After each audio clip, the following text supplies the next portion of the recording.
Hi, this is Caleb with A Safe Landing Counseling Services. This is a Christian perspective in counseling. So we have been talking about elements of the heart and heart thought. Reconnecting the heart was the first video, and then also the power of the heart was another video. Here's what's going on.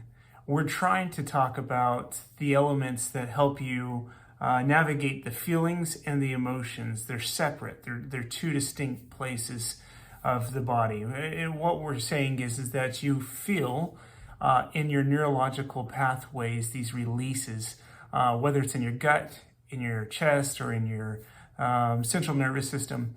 And then we interpret those releases as emotions. We say, oh, this is what I'm feeling. And usually we run to 1 to 5 different emotions. We can actually go to more if we slow down and we have deep thought.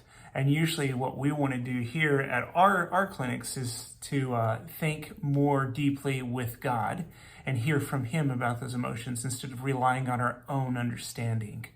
Well, there's another aspect here, and what we're trying to get into is the power of the heart. How do we, as people, feel and change the physiological experiences and the health of our heart?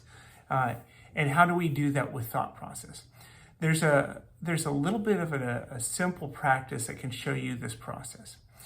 If you sit still and just kind of feel your body for a moment, feel what you experience in your chest, your gut, your head, your neck, your shoulders, that sort of thing, down your back, you can kind of get a baseline of where you are. It tells us the starting point, all right? If we go there and then we say, I'm going to think of a really hard day that I had in the last 6 months, something that was pretty difficult, maybe really stressful. We're not looking for major traumas.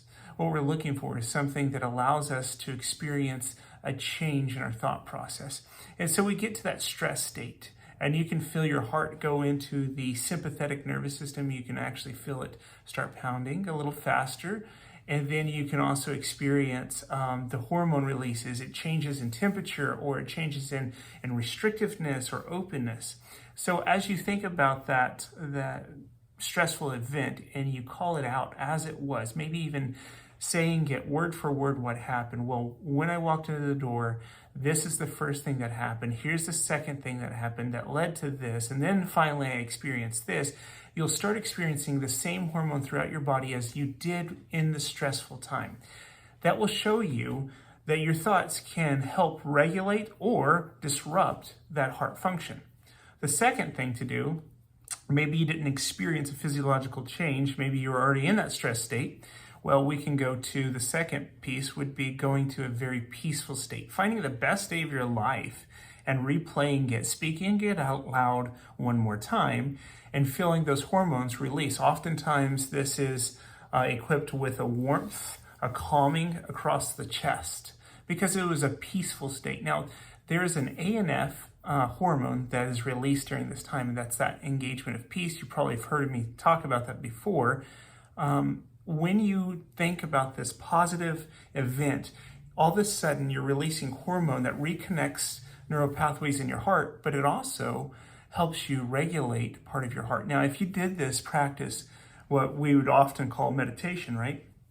You could do this over time, and it helps lower blood pressure. It helps reduce the potentials for anxiety attacks or palpitations.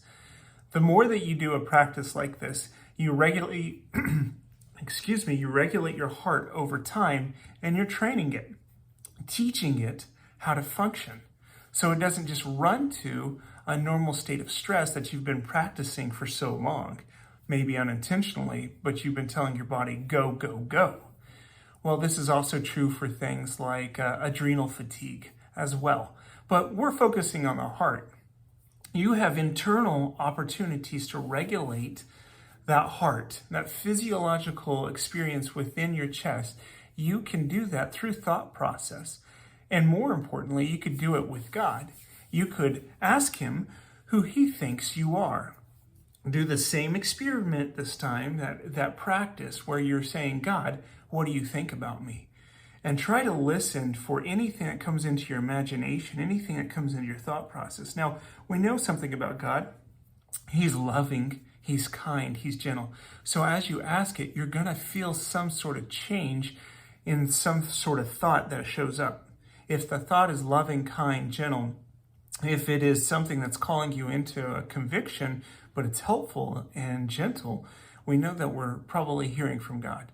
Now, if it's condemning, if it's harsh, if it's pushing you down and maybe pulverizing you in some form or fashion, we know that that's not from God. So we want to go back to a thought process. If I looked at somebody who cared about me more than anybody else, who's willing to tell me hard things, and they started speaking to me, what would they say? Well, God is going to be more loving than anybody could ever love you. And those experiences then can come into the heart and you can experience that change.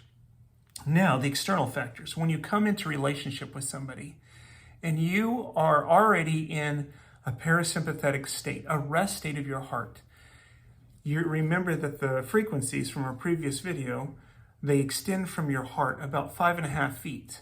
Well, you can come up to somebody in that rest state and you can be in a place where you know what God is saying about you and also speak that over them, what he's telling you about them.